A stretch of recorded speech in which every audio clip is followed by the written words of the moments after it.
الرحمن الرحیم مالک یوم الدین واشہد ان لا الہ الا اللہ واشہد ان سیدنا ومولانا محمدا عبدہ ورسولہ ارسلہ الی الناس کافۃ بشیرا ونذیرا اما بعد فإن خیر الحدیث کتاب اللہ وخیر الہدی ہدی محمد صلی اللہ علیہ وسلم وشر الامور محدثاتها وكل محدثة بدعة وكل بدعة ضلالة وكل ضلالة في النار.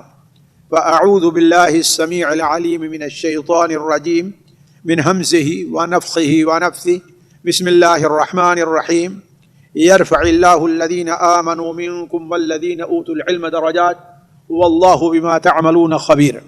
سبحانك لا علم لنا إلا ما علمتنا إنك أنت العليم الحكيم. رب اشرح لي صدري ويسر لي أمري واحلل عقدة من لساني يفقهوا قولي واحلل عقدة من لساني يفقهوا قولي. ساتھیو، 1 ربیع الاول 1447 موافق 23 ستمبر 2025 منگل کے دن صبح کے وقت سعودی عرب کے مفتی اعظم الشیخ عبدالعزیز بن عبداللہ بن محمد بن عبداللطیف بن عبد الرحمن بن حسن بن محمد بن عبد الوہاب رحمہم اللہ کا انتقال ہو گیا ہے. یہ شیخ عبدالعزیز ابن عبداللہ جو عبدالعزیز آل الشیخ کے نام سے جانے جاتے ہیں، 1 ربیع الثانی کو جی ربیع الاول، جی ہاں 1 ربیع الثانی یا ربیع الاخر کو شیخ کا انتقال ہوا ہے. یہ عبدالعزیز بن عبداللہ آل الشیخ کے نام سے جانے جاتے تھے. آل الشیخ یعنی شیخ کی اولاد.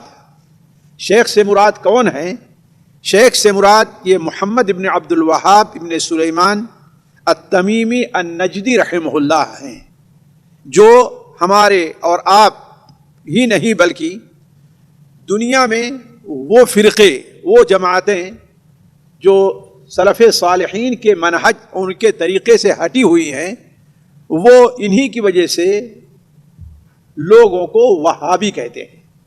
شیخ محمد بن عبد الوہاب بن سلیمان التمیمی النجدی، یہ شیخ اصل میں عیینہ جو ایک شہر ہے وہاں کے رہنے والے تھے، اور وہیں ان کی پیدائش 1115 میں ہوئی ہے، اور درعیہ یا ریاض کہہ لیجئے وہیں پر ان کا انتقال 1206 کے اندر ہوا ہے.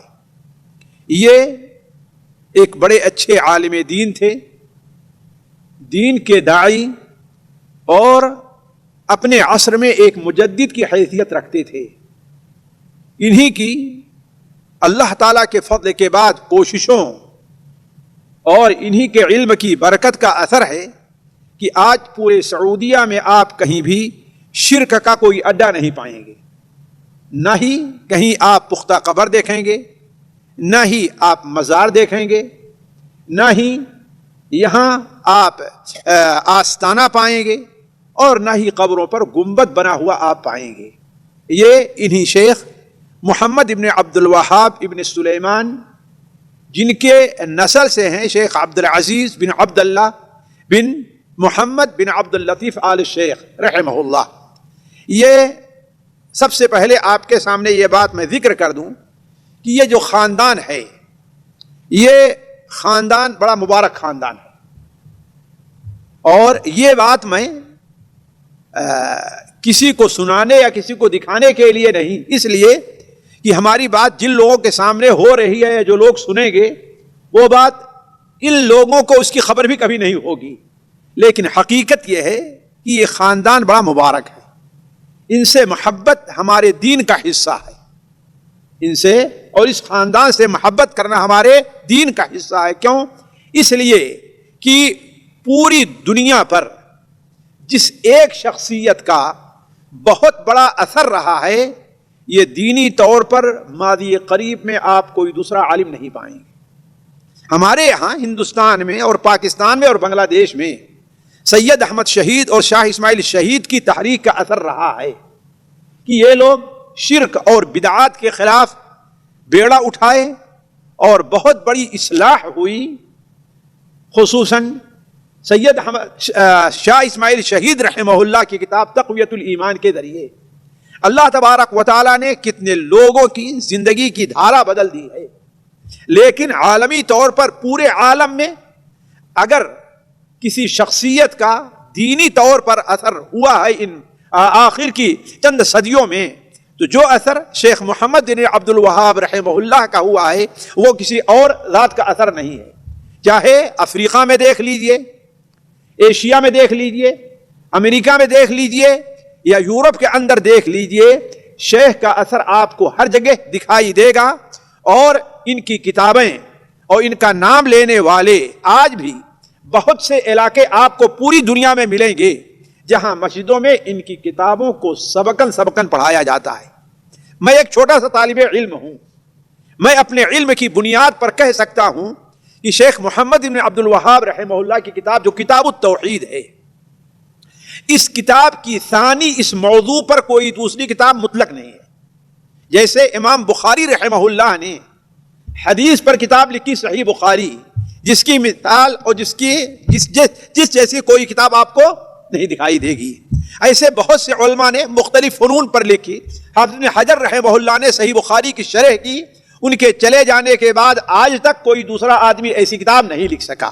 تو شیخ محمد عبد الوہاب رحمہ اللہ نے جو کتاب لکھی ہے کتاب التوحید، دیکھنے میں یہ چھوٹی سی کتاب ہے، لیکن اس کتاب جیسی عقیدے اور توحید سے متعلق پوری دنیا اور دنیا کی لائبریری میں کوئی کتاب نہیں پائی جاتی۔ اگر کسی کو معلوم ہے تو وہ ہمیں بھی بتلائے۔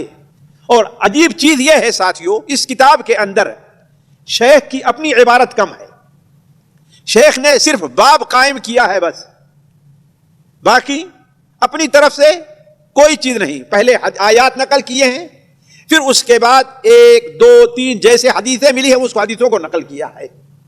اب آخر میں البتہ ان سے کیا فائدہ ہوتا ہے وہ چند مسائل کا ذکر کیا، ورنہ اصل کتاب کے اندر اللہ اور اس کے رسول کا کلام زیادہ ہے اور اپنی بات اس کے اندر بہت کم کی گئی ہے۔ تو علی کل حال یہ موقع نہیں ہے کہ ہم شیخ محمد عبد الوہاب رحمہ اللہ کی سیرت سے متعلق کچھ بات کہیں، ایک اور موضوع ہے، لیکن چونکہ آل شیخ طرف نسبت اس لیے ان کی بات آ گئی تو ہم نے کہا۔ تو پہلی بات ہم نے یہ کہا کہ شیخ سے محبت ہمارے دین کا حصہ ہے۔ پہلی بات ہم نے کیا کہی؟ اس لیے کہ شیخ نے جتنا شرک اور بدعت کے خلاف محنت کی ہے اور کام کیا ہے، اور ایک حاکم کے ساتھ مل کر کے محمد بن سعود جن کی نسبت آج سعودیہ حکومت طرف ہے، ان کے ساتھ مل کر کے جس قدر دین کے لیے قربانیاں پیش کی ہیں، ان میں ایسے عالم بھی گزرے ہیں کہ بعد باغیوں اور ظالموں نے انہیں قبرستان میں لے جا کر کے بیٹھائے ہیں، ان کے سامنے بانسری اور باجے بجانا شروع کیا، انہوں نے اپنے کانوں میں جب انگلی ڈال لی تو توپ سے انہیں اڑا دیا گیا ہے، یعنی انہیں قتل کر دیا ہے۔ یہ قربانیاں دی ہے ان لوگوں نے، انہوں نے، تب اس حکومت میں اللہ تعالیٰ نے اتنی برکت عطا فرمائی ہے۔ تو پہلی بات یہ ہے کہ شیخ ابن محمد عبد الوہاب رحمہ اللہ نے سے محبت اور ان کے خاندان سے محبت یہ دین کا حصہ ہے، اس لیے کہ ہمارے دین میں داخل ہے کہ علماء سے اور صلحاء سے محبت کی جائے، ان کی تعظیم کی جائے۔ نبی کریم صلی اللہ علیہ وسلم فرمان سنن ابو داؤد میں ہے، ان من اجلال اللہ تعالی، اللہ تبارک و تعالیٰ کی تعظیم میں یہ داخل ہے کہ بندہ حافظ قرآن جو اپنے حفظ پر عامل اور عمل کرنے والا ہے اس کی تعظیم کرے، اللہ تعالیٰ انصاف ور حاکم کی تعظیم کرے، اور اللہ تعالیٰ مسلمان بوڑھے کی تعظیم کرے۔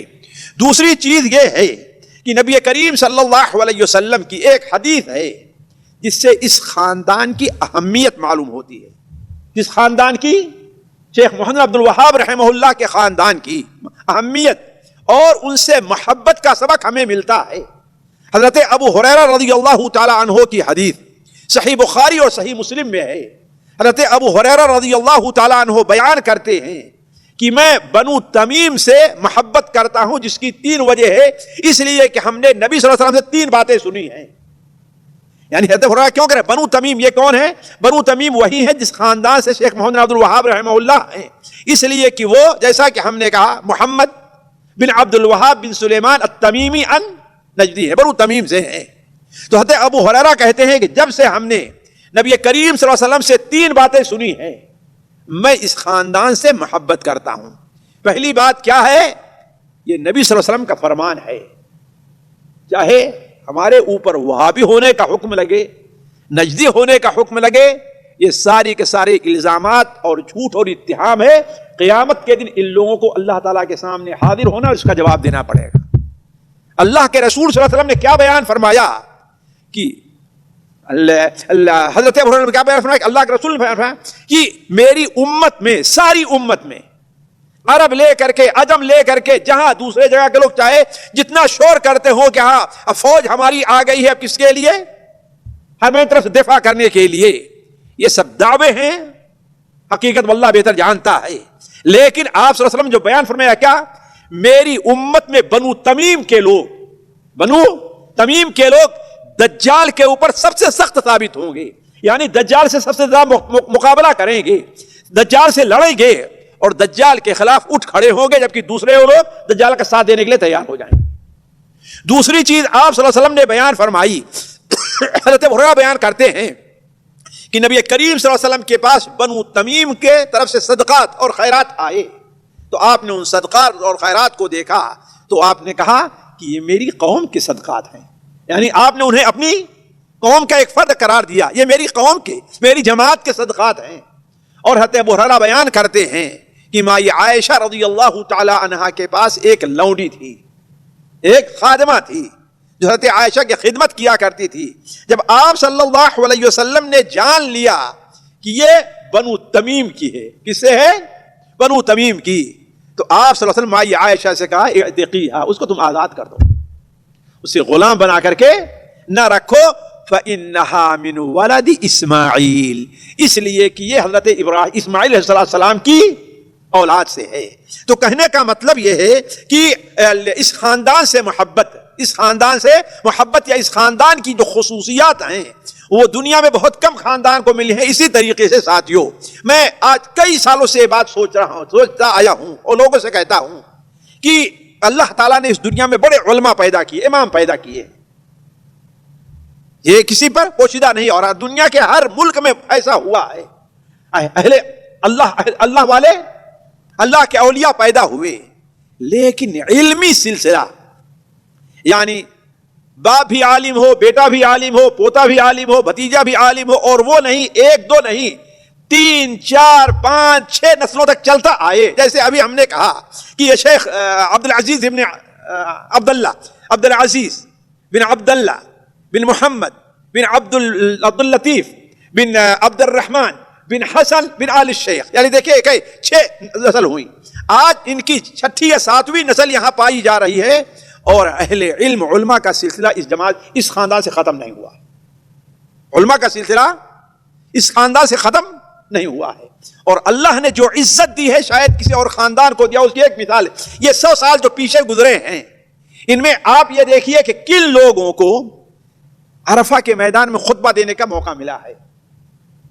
تو میں ایک تقریر پڑھ رہا تھا کہ 100 سال کے اندر 15 خطیب گزرے ہیں جنہوں نے عرفہ میں خطبہ دیا ہے. کتنا؟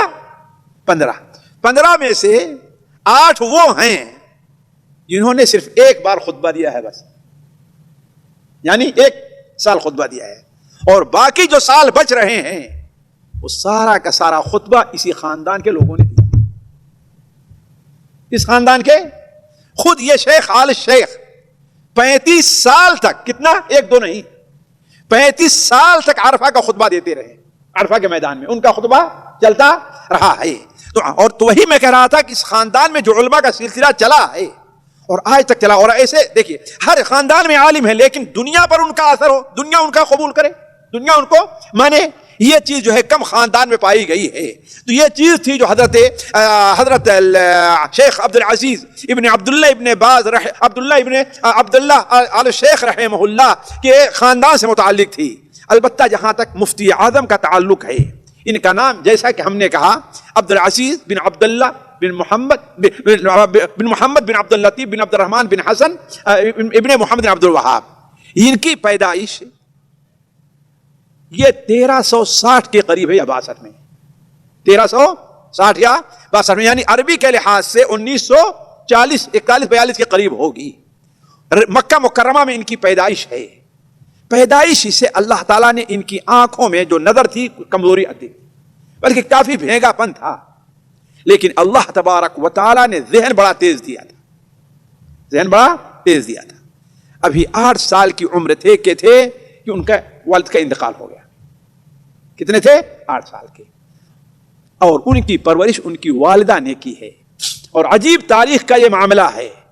تاریخ، اسلامی تاریخ میں دیکھ لیجیے، دنیا میں جتنے لوگ بالکل چوٹی پر ہیں اور نمایاں اور بڑے ہوئے ہیں دینی طور پر، میں کہہ رہا ہوں، ان میں سے تقریباً ہر ایک کے پیچھے کسی عورت کا ہاتھ رہا. خود ہمارے نبی صلی اللہ علیہ وسلم کی پرورش کس نے کی ہے؟ آپ کی والدہ نے.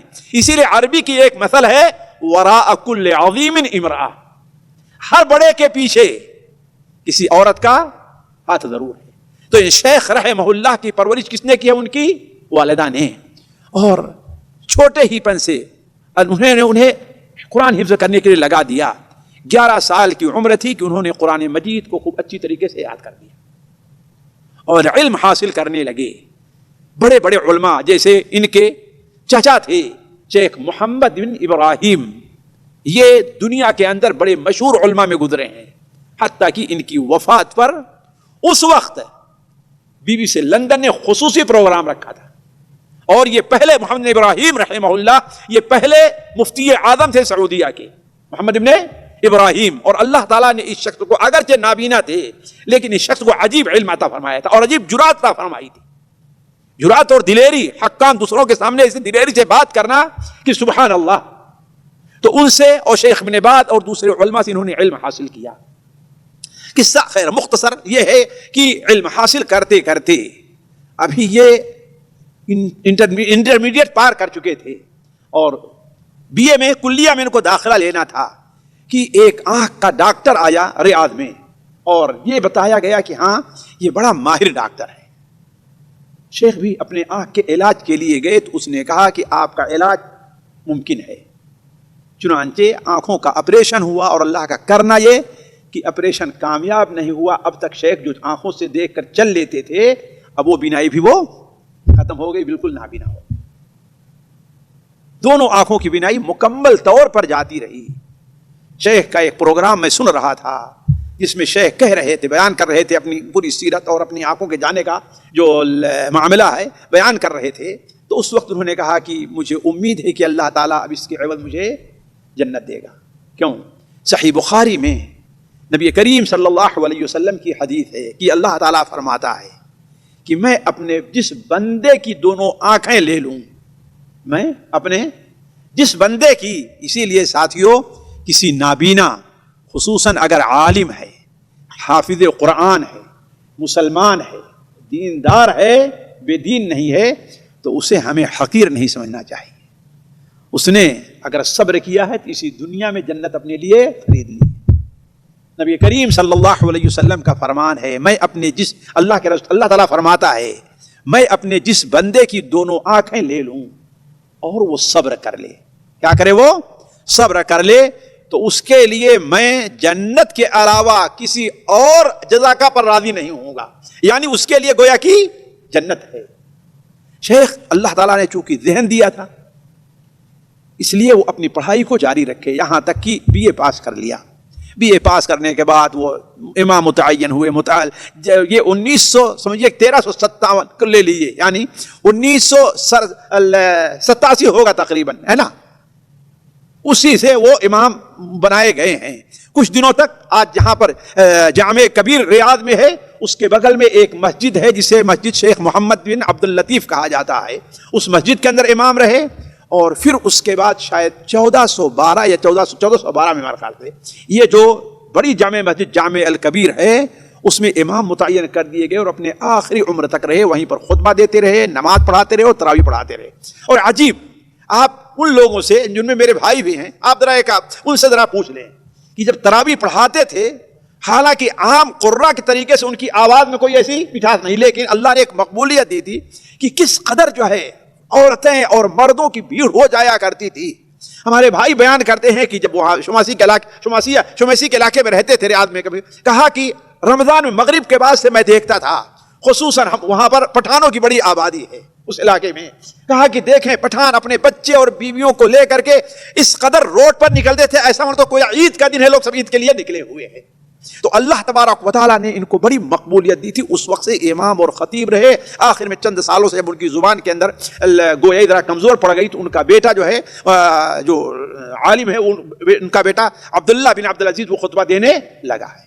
شیخ رحمہ اللہ کو اللہ تبارک و تعالیٰ نے جو علم دیا تھا، اس کی وجہ سے انہیں عرفہ کا خطیب مقرر کیا گیا، انہیں سعودیہ کا مفتی عام شیخ ابن باز کی وفات کے بعد متعین کیا گیا۔ یہ جو سب سے بڑا دینی، شیخ کے بارے میں زیادہ چونکہ کچھ لکھا نہیں گیا ہے، اس لیے جو کچھ ہم نے سمجھا ہے شیخ کے بارے میں، یہ چند باتیں میں آپ کے سامنے رکھتا ہوں۔ پہلی چیز تو یہ ہے، شیخ رحمہ اللہ کو اللہ تبارک و تعالیٰ نے، اگرچہ ان کی آنکھیں نہیں تھیں لیکن حافظہ ان کا اتنا قوی اللہ تعالیٰ نے دیا تھا کہ نہ پوچھئے۔ آپ ان کے خطبات، ان کے تقریریں سنتے جائیے، آیات اور احادیث کا اس طریقے سے استحضار ہے کہ سبحان اللہ، یعنی انسان اشش کرنے لگے۔ ان کے ایک جو محاضرہ ہے حقیقت محمد الرسول اللہ، جو مجلۃ البحوث الاسلامیہ کے اندر چھپا تھا، اس کا ایک بار ہم نے ترجمہ کیا، اور وہ ویب سائٹ کے اندر محمد رسول اللہ دو قسطوں کے اندر وہ موجود ہے۔ مجھے یاد آ رہا ہے کہ یہ 1434 یا 35 کا معاملہ ہے۔ میں عرفہ کے میدان میں حج پر گیا تھا، شیخ نے خطبہ دیا، وہ خطبہ آج بھی میرے کانوں میں گویا کہ گونج رہا ہے، میرے کانوں میں وہ خطبہ گونج رہا ہے۔ اور خطبہ جب ختم ہوا تو اس پر چونکہ میں کاغذ رکھا تھا اور اس کے کچھ پوائنٹ چھوٹے سے کاغذ تھے، اس کو نوٹ کرتا گیا، تو اپنے ساتھیوں کے سامنے بیان کیا، تو ساتھیوں نے اسے اس قدر پسند کیا۔ میں اب تلاش کرتا ہوں کہ وہ نوٹ ہم کو کہاں ملیں، تاکہ اسی نوٹ کی روشنی میں شیخ کے خطبے کو میں ایک مقالے کی شکل دے دوں، لیکن وہ اللہ کا کرنا مل نہیں رہے ہیں۔ اس خطبے کے اندر شیخ کی جرأت عجیب تھی۔ شیخ نے دنیا کے تمام حکاموں کو، بادشاہوں کو بھی للکارا، دنیا کے تمام عالموں کو بھی للکارا، حتیٰ کہ مدرسین کو بھی للکارا، اور شیخ نے بڑی ہی ڈھٹائی کے ساتھ، ذمہ داری کے ساتھ یہ کہا کہ آپ لوگوں پر اللہ تعالیٰ نے جو امانت رکھی ہے، جو ذمہ داری آپ لوگوں کو سونپی ہے، اللہ تبارک قیامت کے دن ان سے متعلق آپ سے سوال بھی کرے گا۔ تو وہ شیخ کا خطبہ عجیب تھا۔ یہ خود ایسا لگ رہا ہے کہ 1434 کا یہ خطبہ ہے، 1434 میں جو عرفہ کو خطبہ دیا تھا، یہ شیخ کا آخری سے پہلے کا خطبہ تھا، نہیں آخری بلکہ آخری سے پہلے کا خطبہ تھا۔ تو شیخ نے اس کے اندر جو باتیں، اب آپ دیکھیں اپنی ہر بات کو قرآن سے اور حدیث سے دلیل کے طور پیش کر رہے ہیں۔ تو میں کہہ رہا تھا اللہ تعالیٰ نے شیخ کو اگرچہ آنکھوں سے بینا نہیں رکھا تھا، نابینا کیا تھا، لیکن اللہ نے شیخ کو عجیب ذہن عطا کیا تھا۔ اور آخری بات شیخ سے متعلق آپ کے سامنے میں یہ کہتے جاؤں، شیخ رحمہ اللہ اہل علم اور پڑھنے والوں کے ساتھ کس قدر جڑے ہوئے تھے، اس کا اندازہ آپ لگائیں کہ آج کئی سالوں سے شیخ کی کیفیت یہ تھی کہ شیخ بیٹھ نہیں پاتے، لیٹے رہتے تھے، لیکن علماء اور طالب علم شیخ کے پاس آتے اور شیخ ان کے ساتھ علمی مذاکرہ کیا کرتے تھے۔ آخری بار ان کے سسرالی خاندان سے ابراہیم نامی ایک ڈاکٹر بیان کرتے ہیں کہ سنیچر کے دن، اسی یوم السبت کو، ابھی یہ جو شیخ کا انتقال کس دن ہوا ہے، منگل کے دن، وہ کہا کہ میں شیخ کے پاس گیا عصر کے بعد، اور طلاب علم ان میں کچھ علماء بھی ہیں کتاب لے کر کے بیٹھے ہوئے ہیں، شیخ بستر پر لیٹے اٹھ نہیں پاتے ہیں۔ جو آپ کی تیمارداری کر رہا تھا وہ نرس، وہ اس نے کہا شیخ آپ کی کیفیت اس لائق نہیں ہے کہ اب آپ درس دیں یا کوئی بات سنیں یا لوگوں سے آپ متوجہ ہوں۔ شیخ نے کہا یہ میرے انتظار میں بیٹھے ہوئے ہیں، میں ان کو کیسے چھوڑ سکتا ہوں، میں ان کو نہیں چھوڑتا۔ اس حالت میں دیکھیے، ہمارا اگر سر درد کرنے لگے تو ہم اگر درس میں آنا ہے تو آج نہیں آئیں گے، کیوں؟ آج ہمارے سر میں درد ہے، لیکن علم سے محبت اور علمی لوگوں سے محبت۔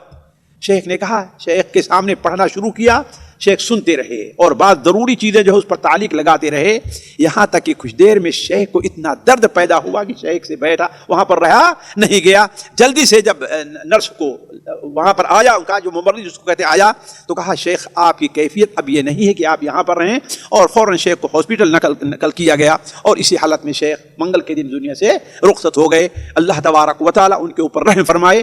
اللہ تبارک و تعالیٰ نے ان کو ان شیخ کو ایک مقام دیا تھا کہ شیخ کے رخصتی کے بعد، اس رخصتی کے بعد شیخ کے جنازے میں خود آپ دیکھیں جہاں بڑے بڑے علماء تھے، بڑے بڑے حکام، بڑے بڑے لیڈر تھے، خود ولی عہد حاضر ہوا تھا شیخ کے جنازے میں کو پڑھنے کے لیے۔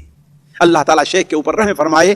اسی مناسبت سے مجھے آپ لوگوں سے کچھ باتیں اور کہنی ہے، اور جلدی میں وہ یہ ہے کہ دیکھیے علماء جو اس دنیا میں ہیں ایک ایک کر کے اللہ تبارک و تعالیٰ انہیں اٹھاتے جا رہا ہے۔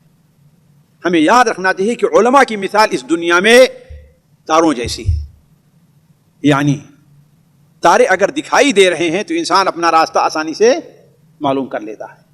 یعنی اگر کسی معاشرے، کسی جگہ پر علماء ہیں تو گویا وہاں کے لوگ سیدھا راستہ اور صحیح راستہ معلوم کرتے چلیں گے۔ لیکن میری مراد علماء ربانیین سے ہے، وہ علماء جو اللہ کے لیے اور اللہ کی باتیں لوگوں کو بتلاتے ہیں، نہ یہ کہ اپنے پیٹ کی اور یہ سب باتیں لوگوں کو سے کہتے ہیں۔ علماء کی مثال ایک چراغ کی ہے، چراغ رہتا ہے انسان حق یا نہ حق، سچ یا جھوٹ معلوم کر لیتا ہے۔ علماء کا اس دنیا سے جانا یہ بہت بڑی مصیبت علماء نے قرار دی ہے۔ حضرت عمر رضی اللہ عنہ کا ایک قول میرے ذہن میں آ رہا ہے کہ انہوں نے کہا کہ علماء کی مثال یہ ہے کہ کسی، یا حضرت عبداللہ مسعود نے کہا، نہیں، حضرت عمر بن خطاب نے کہا کہ علماء ایک عالم کا اس دنیا سے چلے جانا میرے نزدیک 100 عابد عبادت کرنے والے بزرگوں سے بھاری ہے۔ یعنی ایک عالم 1000 عابد کے اوپر بھاری ہے۔ کیوں؟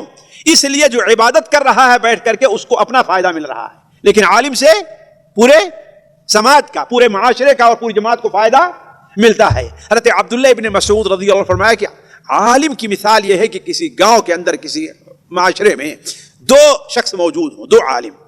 ایک عالم اگر چلا گیا تو گویا کہ آدھا گاؤں ختم ہو گیا، اور جب دوسرا عالم چلا گیا تو کیا ہے وہ؟ اس لیے ساتھیوں اللہ کے رسول صلی اللہ علیہ وسلم نے علم کے اٹھ جانے کو، علماء کے اٹھ جانے کو قیامت کی نشانی قرار دی۔ قیامت کی نشانی قرار دی ہے کہ جب علم اٹھ جائے گا تو سمجھو قیامت آنے والی ہے۔ چنانچہ صحیح بخاری وغیرہ میں حضرت عبداللہ ابن عمر سے حضرت ابو ہریرہ رضی اللہ عنہ مروی ہے کہ آپ صلی اللہ علیہ وسلم نے ارشاد فرمایا ان من اشراط الساعہ، قیامت کی نشانیوں میں سے ایک نشانی یہ بھی ہے کہ علم اٹھ جائے گا۔ لیکن علم کا اٹھ جانا کیا ہے ساتھیوں؟ یہی ایک بات کہہ کر کے آپ سے میں بات بند کرتا ہوں۔ علم اٹھ جانے کا معنی کیا ہے؟ علم اٹھ جانے کا معنی، پہلا معنی یہ ہے کہ علماء اس دنیا سے چلے جائیں گے۔ علم اٹھ جانے کا معنی کیا ہے؟ کہ علماء اس دنیا میں رہیں گے نہیں۔ چنانچہ حضرت عبداللہ بن مسعود اور حضرت ابو موسیٰ اشعری رضی اللہ عنہ دونوں کی روایت ہے کہ اللہ کے رسول نے ارشاد فرمایا ان اللہ لا يقبض العلم انتزاعا من صدور العلماء، اللہ تعالیٰ علم کو علماء کے سینے سے اٹھا نہیں لے گا، بلکہ اللہ تعالیٰ علم کو اٹھانے کے لیے علماء کو اٹھا لے گا۔ یعنی علماء اس دنیا سے ختم ہو جائیں گے۔ جب علماء نہیں رہیں گے تو لوگ جاہلوں سے مسئلہ پوچھنا شروع کریں گے اور بغیر علم کے فتویٰ دیں گے، خود بھی گمراہ ہوں گے اور لوگوں کو بھی گمراہ کریں گے، جس طریقے سے آج بہت سے علاقے میں یہی صورتحال ہے، یہی صورتحال ہے۔ تو علماء، اسی لیے اللہ کے رسول صلی اللہ علیہ وسلم نے، حضرت ابو امامہ کی حدیث سنن ابن ماجہ میں ہے کہ آپ صلی اللہ علیہ وسلم نے صحابہ کو مخاطب کرتے ہوئے کہا تعلموا العلم من قبل ان يقبض، اے لوگو علم حاصل کرو قبل اس کے کہ علم کو اٹھا لیا جائے۔ صحابہ نے کہا اے اللہ کے رسول علم اٹھا لیا کیسے جائے گا؟ یہ قرآن آپ چھوڑ کر کے جا رہے ہیں نا، ہم قرآن کو پڑھتے رہیں گے، اس کا سبق پڑھتے، اس کو پڑھاتے رہیں گے، علم اٹھا کیسے لیا جائے گا؟ حضرت ابو امامہ کہتے ہیں کہ آپ صلی اللہ علیہ وسلم سخت ناراض ہوئے اور کہا کہ بے وقوف، یہ تو نہیں دیکھتا ہے کہ یہ تورات اور انجیل یہود اور نصارہ کے پاس بھی موجود ہے کہ نہیں؟ بائبل ہے کہ نہیں؟ آج ہے نا؟ یہودیوں کے پاس ان کی کتاب ہے کہ نہیں کتاب ہے؟ ہندوؤں کے پاس ان کا وید اور رامائن ہے کہ نہیں ہے؟ لیکن ذرا چلیے، یہودی نصارہ کو آپ لوگ نہیں جانتے، لیکن ہندوؤں میں وید کو پڑھنا کتنے لوگ جانتے؟ جی 1% بھی ملیں گے؟ نہیں ملیں گے۔ اور سمجھنے والا تو اور دور کی بات ہے کہ نہیں؟ میں پڑھنے والا کہہ رہا ہوں، پڑھنے والے 1% بھی نہیں ملیں گے، اور سمجھنے والے تو ہے کہ نہیں؟ تو اصل چیز کتاب کا موجود ہونا نہیں، اس کا پڑھنا نہیں ہے، اصل چیز کا اس کا سمجھنا ہے۔ تو آپ صلی اللہ علیہ وسلم نے ارشاد فرمایا کہ یہ یہود اور نصارہ ان کے پاس اللہ کی کتاب موجود ہے، لیکن اس کتاب کو وہ سمجھتے نہیں ہیں یا اس کے مطابق عمل نہیں کرتے ہیں. اسی سے مجھے ایک اور حدیث یاد آ گئی جس میں ابن ماجہ میں ہے. حضرت ابو موسیٰ اشعری کی روایت ہے یا ابو درداء کی روایت ہے, حضرت ابو درداء کی, کہ اللہ کے رسول صلی اللہ علیہ وسلم ایک مجلس میں بیٹھے ہوئے تھے.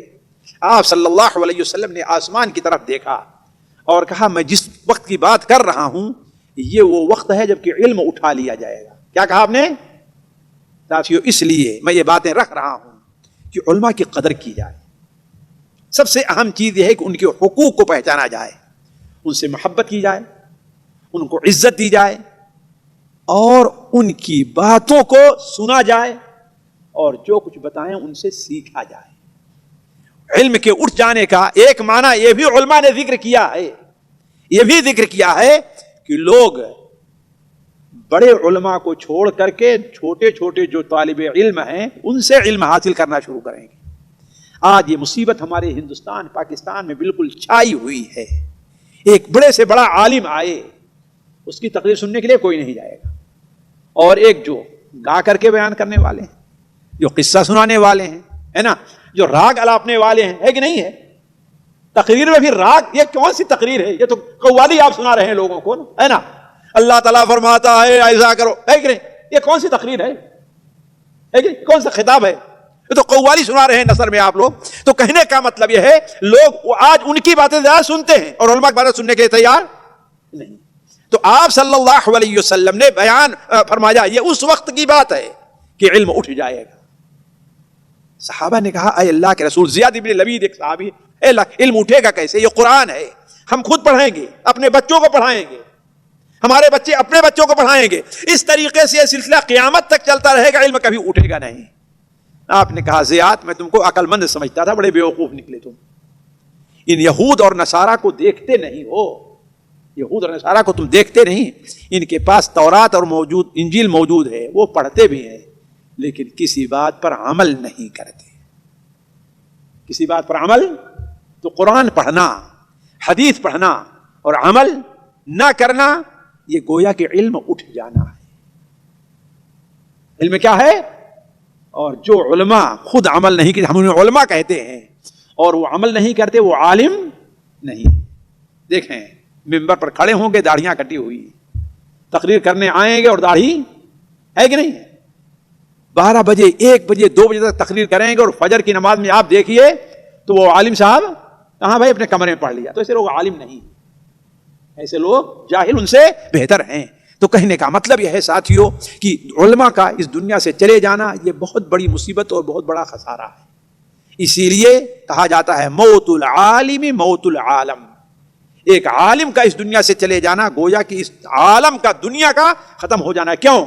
اس لیے کہ اگر لوگ زندہ رہے, انہیں اللہ کے رسول کا, اللہ تعالیٰ کا علم نہ رہا تو زندگی سے فائدہ کیا ہے؟ انہیں یہ نہیں معلوم کہ حلال کیا ہے حرام کیا ہے تو فائدہ کیا ہے؟ انہیں یہ نہیں معلوم نماز کیسے پڑھیں گے تو فائدہ کیا ہے؟ انہیں یہ نہیں معلوم کہ اللہ کی توحید کیا ہے تو فائدہ کیا ہے؟ تو اللہ تبارک و تعالیٰ سے دعا ہے کہ اللہ تعالیٰ ہمیں اور آپ کو علماء سے جڑے رہنے کی توفیق عطا فرمائے. اللہ تبارک و تعالیٰ ہمارے علماء کی حفاظت فرمائے. اللہ تعالیٰ ہمارے علماء نے جو جا چکے ہیں ان کے اوپر رحم فرمائے, جو باقی ہیں اللہ تعالیٰ ان کے عمر میں برکت عطا فرمائے. اللہ تعالیٰ ہمیں اور آپ کو علماء سے سیکھنے, ان کی باتوں پر عمل کرنے کی توفیق دے, اور اللہ تعالیٰ شیخ عبد العزیز بن عبداللہ آل الشیخ رحمہ اللہ کو اپنی مغفرت میں ڈھانپ لے, ان کے اوپر اپنی رحمتیں نازل فرمائے. انہوں نے جو کوششیں کی ہیں, دین کی جو خدمت کی ہے, اللہ تعالیٰ اسے قبول فرمائے. ان سے بشری تقاضے کے مطابق جو ان سے غلطیاں ہوئی اللہ تعالیٰ ان سے تجاوز فرمائے. سبحانک اللہم و بحمدک اشہد ان لا الہ الا انت استغفرک و اتوب الیک.